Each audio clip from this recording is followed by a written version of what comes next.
حدیث کی بکس لیں اور وہ بکس پڑھیں. میں آپ کو مثال بہت سی ایسی کتابیں ہیں.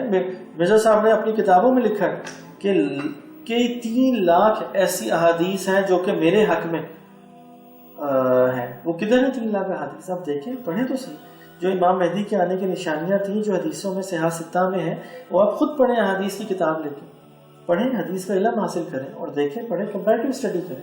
اس کے علاوہ آپ خود جو بھی اعتراضات، جن کو آپ اعتراضات کہتے ہیں مرزا صاحب کی ذات کے اوپر، جو آپ کو مسلمانوں کی بکس میں ریفرنسز ملتے ہیں، تو بجائے کہ اس اعتراض سن کے آپ خاموش رہیں، آپ وہ دیکھیں. وہ حوالہ جات اپنے گھروں میں بھی، اگر آپ کو کوئی کشتی نوح کا حوالہ ملتا ہے، ازالہ اوہام کا ہے، بہن احمدیہ کا ہے، آپ اپنے گھر میں، آپ کے گھر میں سیٹس موجود ہیں مرزا صاحب کی کتابوں کے، آپ کھولیں اور پڑھیں. آپ دیکھیں کہ یہ سچ ہے کہ جھوٹ ہے.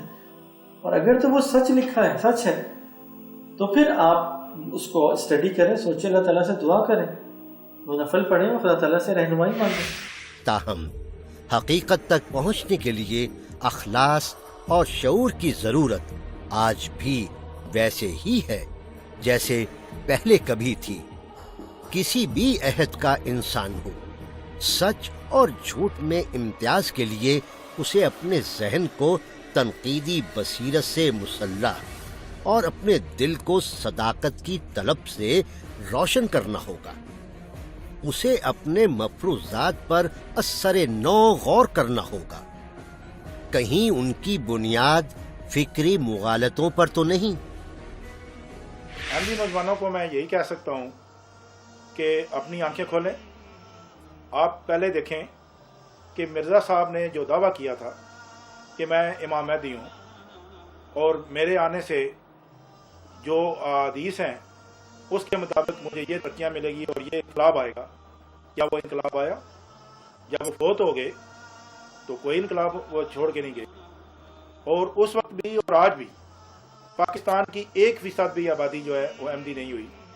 اور اس سے پہلے جب وہ فوت ہوئے اس وقت بھی 1% آبادی احمدی نہیں تھی.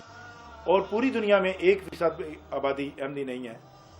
پھر آج اگر انہوں نے ایک اسکیم شروع کی کہ جی اتنی تعداد ہو گئی، عالمگیر بیت کے نام پہ تقریباً 12-13 کروڑ کا دعویٰ کر دیا، تو ذرا چیک کریں کہ کسی بھی شہر میں، کسی بھی جماعت میں جو ان کی اوریجنل تعداد تھی اس کا 400 گنا زیادہ احمدی ہو گئے. آپ کو سخت مایوسی ہوگی، کسی جگہ یہ چیز نہیں ملے گی.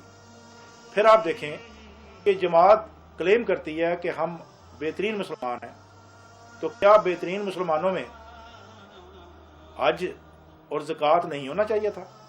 جو بنیادی رکن ہے اس کو تو بالکل چھوڑ چکے ہیں. پھر آپ یہ نوٹ کریں کہ آپ اگر چندہ نہیں دیتے تو احمدیت تو ایک مذہب کا نام ہونا چاہیے تھا، تو چندہ کا اس کے ساتھ کیا تعلق؟ اگر چندہ نہیں دیتے تو کیا آپ احمدی نہیں رہ سکتے؟ یہ پکی بات ہے کہ آپ احمدی نہیں رہ سکیں گے. تو پھر آپ کو اندازہ ہو جانا چاہیے کہ جماعت میں کی تمام پالیسیاں صرف پیسہ اکٹھا کرنے والی ہیں، اس کا مذہب سے کوئی تعلق نہیں. اور پھر یہ بھی دیکھیں کہ جماعت کی طرف سے جب ایک تحریک چلی جس کو عالمگیر بیعت کہتے ہیں، اگر وہ جھوٹی ثابت ہو جائے تو آپ اندازہ کر جائیں کہ جماعت کے پلیٹ فارم پہ ایک جھوٹ پھیلایا گیا، وہ کسی طرح بھی سچ نہیں نکلا، تو پھر آپ دنیا میں رہ کے لوگوں سے تانے برداشت کریں، اسلام سے دور رہیں، تو آپ کی نجات کا پھر کون ذمہ دار ہوگا؟ میں آپ کو دعوت دیتا ہوں آپ اس پہ غور کریں اور اسلام کی طرف آئیں، مسلمان ہوں، اسی میں نجات ہے اور اسی میں ترقی ملے گی.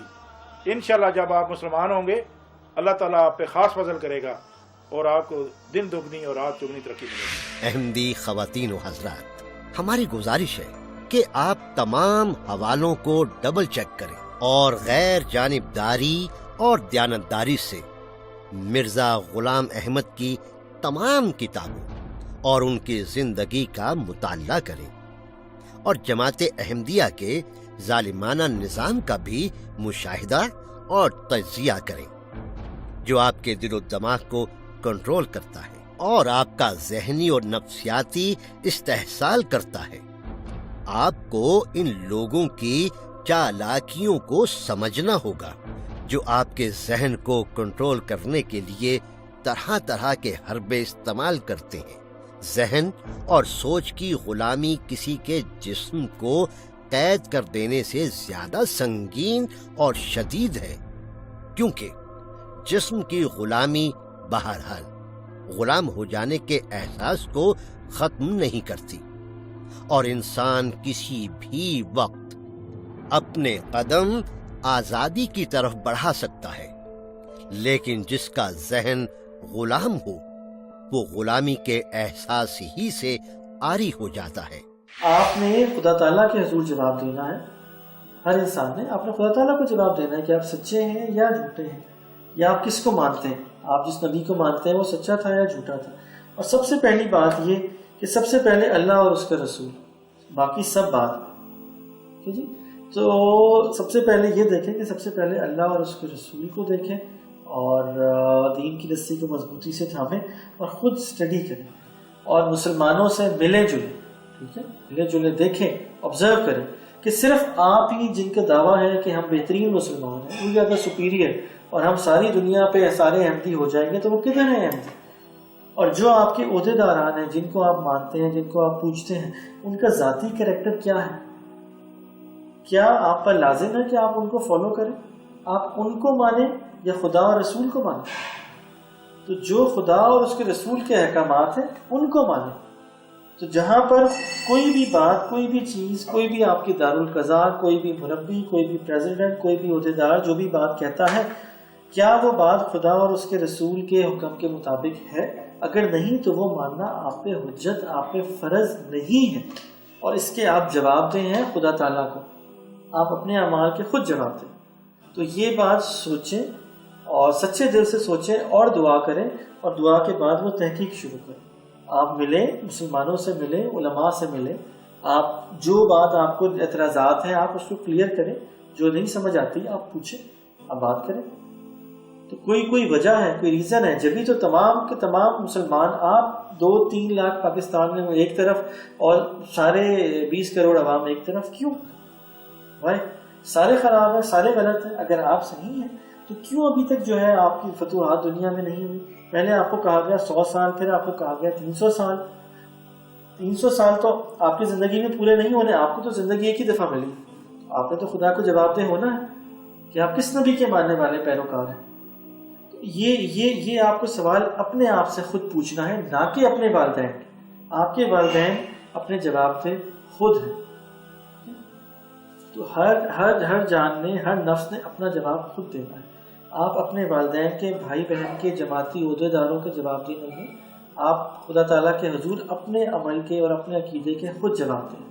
اب وہ عمل، آپ کا عقیدہ جو آپ مانتے ہیں وہ درست ہے یا نہیں، یہ آپ نے خود تحقیق کرنی ہے، اور اس کے بعد آپ اپنے عمل کے خود جواب دیں۔